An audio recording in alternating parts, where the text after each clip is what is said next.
that super fast, bloody polygame. What is that game? The Miami. No. Hello, Miami. Oh no, I'm talking about the one that like everybody like you do a few minutes at best. Devil Daggers. Devil Daggers. Devil Daggers. The idea of this really high level of difficulty, making every second really like a big deal. That can be a very helpful sort of mechanic for games. Very tough game, Devil Daggers. Yeah, and I think one of my favorites. So yeah, it's really cool. So one but thing. Yeah, that. Oh, sorry. One thing that's difficult about this game is the punches go as fast or faster than you can run, so it's dodging is difficult. And it seems like the projectile patterns they're pretty nasty. I don't know if there's any sort of limitation to how many can be coming out at once, but it feels like it can be very difficult, the scenarios of like projectiles coming at you, to really have any place to move to. Mm-hmm. And that can be, that's if you let too many enemy bullets appear on the screen at one time, that can make it very difficult for any option, like for the player to have any option to escape them. So it's good to limit that if you can. Yeah. Other than that, though, this game saw the graphics look great. There's some screen shake, which I always love. I love that effect. I love that transitional effect. Oh yeah. Of going to the next stage. It feels very much like a Pike Away kind of thing, like the whole old school console type thing. Yeah. I think that's really to the strength of the format of Pico, is that it keeps you cohesive. It keeps you honest in this sort of aesthetic, because that's what you're limited to.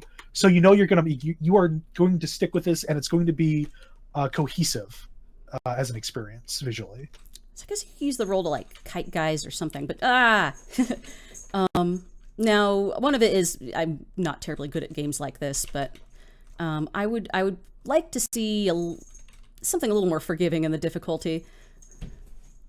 I think even if there was just like a 5-frame like charge up for the enemies before they actually fire, or like just like a little tiny animation. That last shot was brutal. It was immediately in your face. Mm-hmm. Having a little bit of forgiveness, having some sort of tell, as Marvin is saying, that would be a huge help. Mm-hmm. Is there any difference in like attack patterns for the different types of Nazis? So far as I can tell, I want to say the white guys are more aggressive, but there are more of them anyway. I love the animation, by the way, when you like punch their faces off. That's very charming.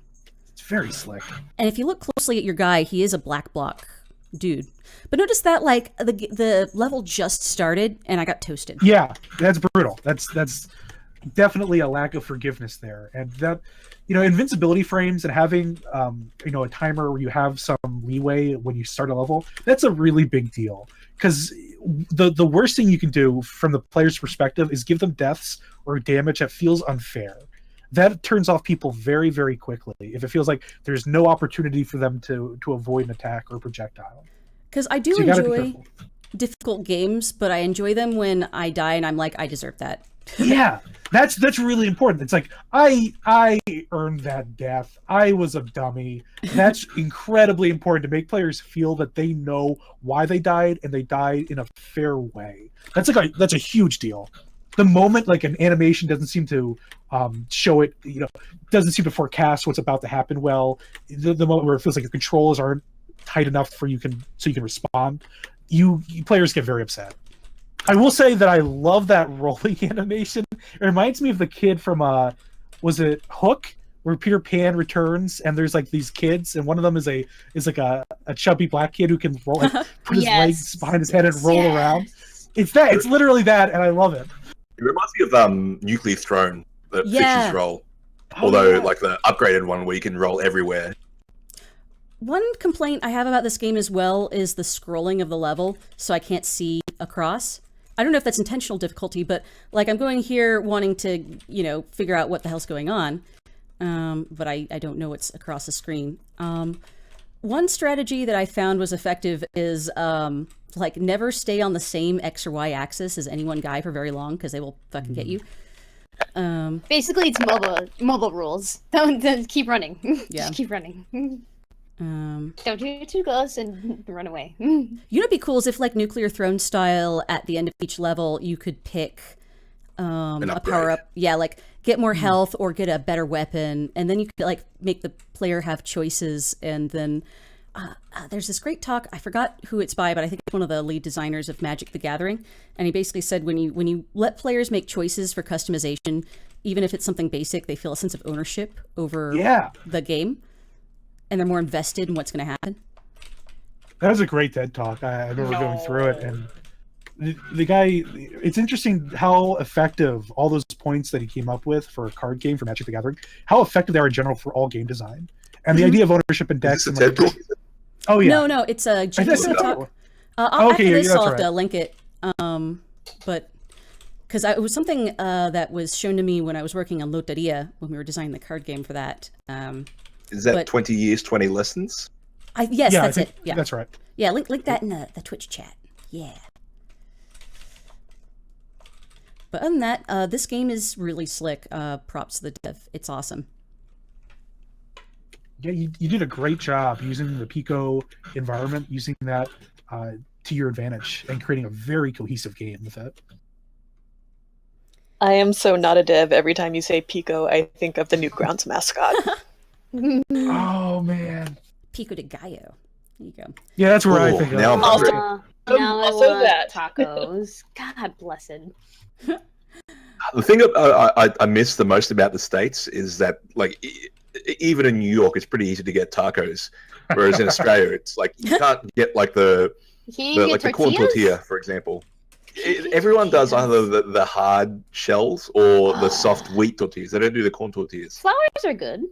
Flowers pretty good. All right, but You want diversity. tortillas are much better. Right, that's fair. Yeah. Oh my god, you just Austin. new business. All right, can all of you hear business the plan. music? Yeah. Cool. Here we This go. one I enjoyed very much. It was a delight, and so I can't wait to show all of you. Let me just queue up that game. Super Nazi bunch of This RPG. game was a hoot. Oh, I'm excited for this. Hey, Harold Krell. Let's speak at Decalo. I love that. I mean, beak of the rooster, I think. I love asking what's Pico de Gallo, because if you can spell it, you must know it well enough. That's beautiful. All right. This is Diaz's game. What? Diaz? Diaz? Diaz? I don't know. What? I can't.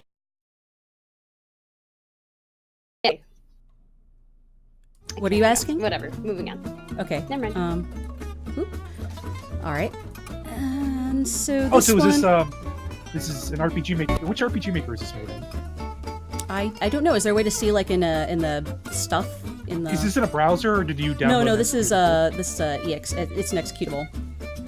Does it have mouse controls? No, I think it's keyboard only. Okay, that's probably is it VX Ace. Yeah. Yeah, that's what that says on the Twitch. Nice. All right. So without further ado, also the music of this game is a high point. On that note, is the music a little too loud compared to? Just a little. It's All right. perfect on the stream at the moment Yeah, for me. on the beam it feels good. Okay. All right. Well, y'all holler if I need to adjust the sound. All right. It's very fitting with the music. This game's a delight. Well, it's a nice So- sound effect as well. Yeah. Ooh, rad. The year is 20X. America has become the land of fascism and Nazis. Four bad dudes we gather to stop the flow of hatred and fascism and restore peace. Are you a bad enough dude to punch Nazis in the face? In the face. So in summary, this game, it reminds me of Charles Barkley's Shut Up and Jim Gaiden. Ooh. And that you assemble a motley band of heroes to fight for justice, I assume. And it's made out of, I assume, RPG Maker assets or open game assets, but is used very effectively. I think there are some original assets, like the bad dude, and there are a few more coming up. But where this game really shines is in the dialogue. All right, bad Rip dudes. Jackmeat. My name is Rip Jackmeat, and I'm ready to punch. Grandma Bubby here. Okay, so I didn't know this. Mihai was with me earlier when I was playing this, and he's from New Jersey, so he knows things about things. But he said that's Yiddish for grandma. So her name is Grandma. Yes. Come on, Booby here. Maybe old, but I can still kick some Nazi touches. It got punched by Tuchus. I'm bad at Yiddish, guys. I live in Texas. Anyway. I was just gonna say that Tukus was Yiddish for Heine. Yeah. Wow, the Yo. anti-fascist cat. I'm Mr. Kitties, the anti-fascist cat. I live in the trash behind your house. So, I also have a tie and look adorable. this game does do a bit of like lol random stuff, but I feel like it works given the setting. Random, it really depends on, can you make it cohesive to the setting? Does it work? You know, things can be weird or strange on the face of it, but does it feel cohesive, and does it have a place in the world that you create? And then it doesn't, because that's no longer lol random. That's weird, but fitting. Well, it's true because they've introduced already in the first few seconds of the game sort of the premise of what it's going to be, what you can expect. And I think that's important in any fiction of setup. You know, the one big lie they say that your audience is going to have to accept, and then have everything flow from that. All right. So essentially, at this point, Job crystals. Job crystals one. this game is interesting. Yes! Joe Crystal. Wait, what's the joke? J.O. crystals. Yeah, I know all about them. We're good. All right, tell us about that. I need to know. You want to know about J.O. crystals? Well, usually So you have to go on. You have to go on Craigslist and ask if anybody else is interested in sharing a moment with you. So they're crystals that charge or become more powerful when you JO or jack off, I think. Yeah, and you have to hit up Craigslist to make sure that anyone, you'll be able to tell if someone else is interested because they will also have a JO crystal. And the thing is, when you get really into it with another person, they actually glow. I'm just gonna link the Urban Dictionary definition. I'm pretty sure that's exactly what it is. Yeah. I'm gonna put it in the Twitch chat. This is a part of internet culture. Thank you, Urban Dictionary, for all my pop culture needs. All right, so in this game, you've got 4 characters that are in your party RPG style. As far as I can tell, they start out with essentially the same stats, and you get to assign classes to them, which is fun. I love it. I want it tomorrow. Which Final Fantasy was that had the job system? Was that 12? Oh, the 12 had one too, but like there was one that was really heavily based on job, like switching between job classes. And I think, was it 5? I didn't play 5, so I'm not sure. Job class. Final Fantasy X2. Scope. Oh, whatever. 3 and then 5? Yeah, Okay, that sounds I right. I didn't play those. I played 1, 2, 4, and 6, and 7. It's interesting mechanically what a job system does. Having that really does allow you to own a build. You can try to go for the OP thing, you can try to go for balance, but having the option really gives a lot of opportunity for players to make a very clear sort of, what do I want to pursue? Mm-hmm. Yes, so let's... I do like that. Raggle, brother. What is this, jazz music? Of course, jazz music The is the natural- natural enemy of the Nazis, and also fist to the face. I think if I had any complaint at this point is that I wish the backgrounds were as interesting as the character art. So like, maybe if it was a backgrounds that were more cities, like something that was, even if they're stock assets, if they were more linked to what the action was, because these feel a little simple and they don't really are supposed to be. She's a muscle wizard now.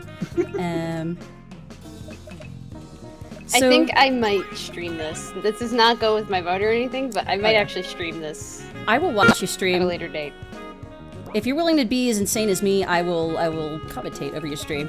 But Oh my God, yes, that's this is amazing. all right. Let's go. So we got our classes. So the first time I did this game, I kind of was bad and I skipped through all the dialogue really quickly, and then I didn't assign classes to any of my guys, and then I met a swift end. Nice. But that was my own bad. So the crystals are like the class, like level up points kind of thing. Yes. And one more thing, I noticed a